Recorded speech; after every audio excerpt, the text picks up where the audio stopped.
Hey everybody, it's your old buddy Professor Paul. We got a great presentation here. This one is motivation and state changes. Motivation is a huge topic. Shameless plug, I've got a whole training on motivation. You'll want to check that out because this could go on for hours just talking about motivation. But motivation is kind of the key skill to have in life. You got to have motivation. You can't do the slightest thing. I once used the example that you wouldn't even reach around to scratch your butt until you were properly motivated. But think about it. It would have to itch bad enough that you'd reach around there. So you're always doing this cost-benefit analysis. Is the squeeze worth the juice? So let me tell you a little bit about motivation. It basically comes from the root word motive, if you look at it. And what is motive? It's the why. Remember, this training is on why people do the things they do, and conversely, why you do the things you do. So the motive is the why. Think about that. Why would I want something? Why would I take the action?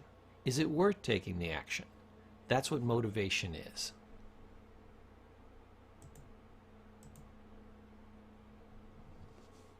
So, motivation is this powerful why, this dynamic sense of purpose where you feel it's worth it to take the action. Much like you would purchase anything. If I buy something for $1, I want to get at least $1 worth of value. I'm hoping I get $1, 10 or $1.20 or $1.50. Hell, I'd be thrilled if I got $2 worth of value. But minimally, to make it worth my while, I got to get at least $1 value. And chances are, if I think I'm going to spend $1 and only get $1 worth of value, probably not going to do it. Why? Because better opportunities will come by. To make an obvious decision, if you say, hey, if I slide $1 across the table, you'll slide $1.10 back. Do you want to do that? Say, yeah, I want $1.10. I'll make 10% of my money in a minute. Boom. How many times do you want to do that? I want to do it over and over and over again. And I wish I was getting 20 or 30%, but 10 ain't bad. It's obvious to take the action. So, motivation is what gets you to take the action. Now you got to be careful though, because your motivation will also control you. If I know what motivates you, I can control you. Isn't that what advertising is? I try to figure out what motivates you, I present it to you, and therefore I get you to take an action. Let me show you how this works. Remember, we're always balancing out the pain and the pleasure, and that drives us towards an action. That's what motivation is. Remember Skinner said, if I can control the pain and control the pleasure, I can get you to take virtually any action? Yeah, what he was saying is I could motivate you to take any action. So what are the two great motivators? Avoidance of pain and pleasure. That's what motivation is. So think of the standard formula for selling something on TV. And there's a lot of different ways to do it. But the classic standard motivator is pain, pain, pain, because they know that works. Oh, you've got this horrible pain, and there's also this and this that causes more pain, and finally it reaches this crescendo, and I say, whew, but don't worry, we've got the solution. Oh, and then you feel a release of pain, and all of a sudden there's massive pleasure, and you feel so smart and free, and you're dancing in the street, and I say, what? Take action now. Just $9.95. If I still think you're not motivated, I say, but wait, there's more. I do a stacking of additional pleasure on the way out. But that's what motivation is, using pain and pleasure to get yourself to take an action. So again, shameless plug, take the full course on this. This is just enough to kind of put your big toe in the water, but I want to give you a sense of how important it is. It is everything.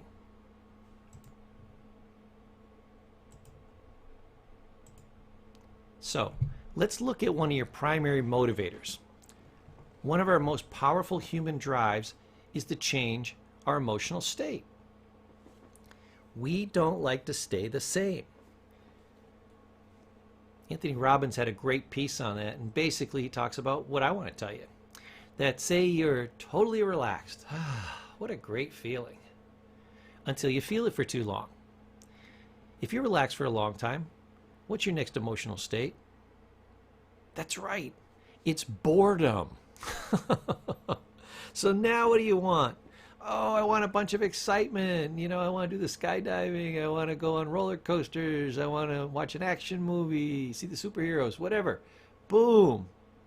But if you have excitement, excitement, excitement, excitement, excitement, what's your next emotional state? Well, I'm torn between burnout and anxiety, but pretty much you're going to get sick of it.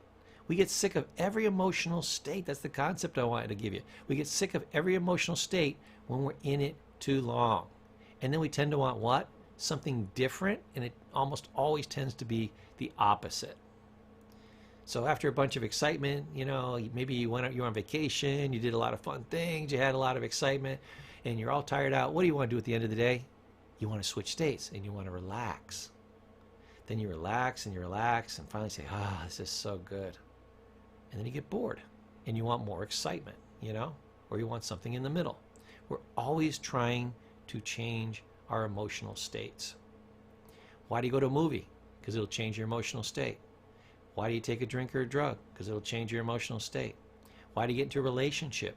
Because it'll change your emotional state.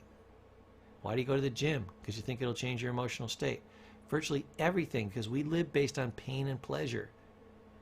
Another way to say that is emotional states. We're always seeking out different emotional states. It's one of the main reasons why we do things. Now, here's the challenge. Because we try to avoid pain and gain pleasure, we want to feel good all the time. Here's the challenge with that. That's not possible. One, life won't let you. Okay? Life will not let you. Second, your brain won't let you. You actually have so many feel-good chemicals, basically endorphins and other neurotransmitters that will allow you to feel pleasure. Over, say, a given day or a week, you've got X amount of those chemicals. When you run out, I don't care what they do to you. You're having the best sex of your life. You just won the Publishers Clearinghouse. You got $10 million. Your dead dog came back from the dead. I don't care what happens, okay?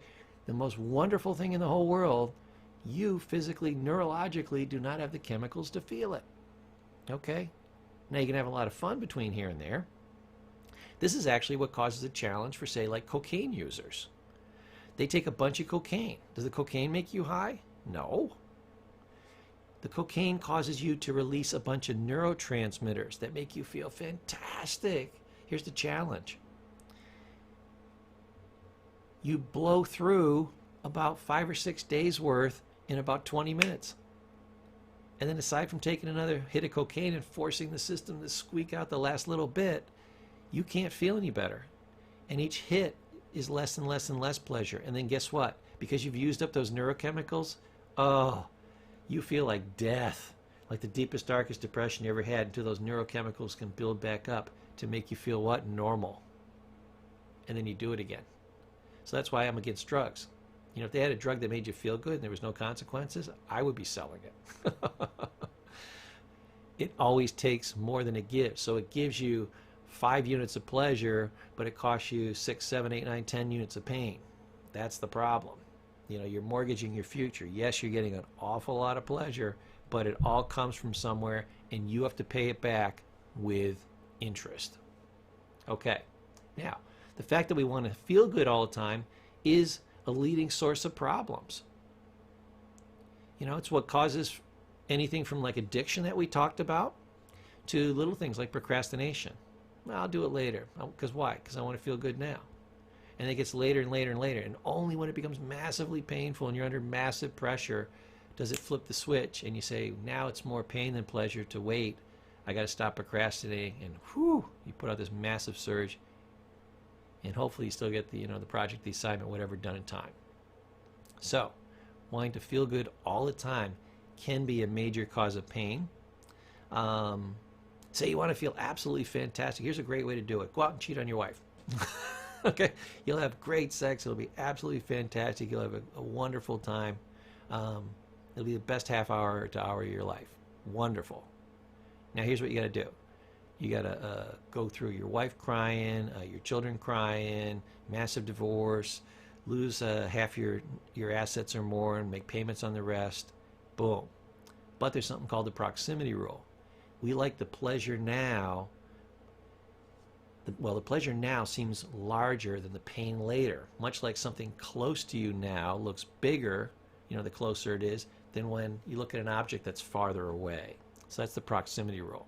So a lot of times, because we're weighing out pain and pleasure, and we see this pleasure in front of us, like this gorgeous woman or whatever, and we will fall for that because of the proximity rule. And because of our denial system, our defense mechanisms, we're like, oh, I can get away with this, nobody will find out, blah, blah, blah, blah.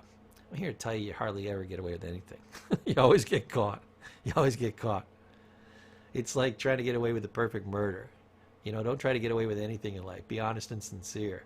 Because, there's like 1,000 ways you can get caught. And if you can think of 350 of them, you're a damn genius, So they still got, another, 650 ways they can catch you. So don't do it.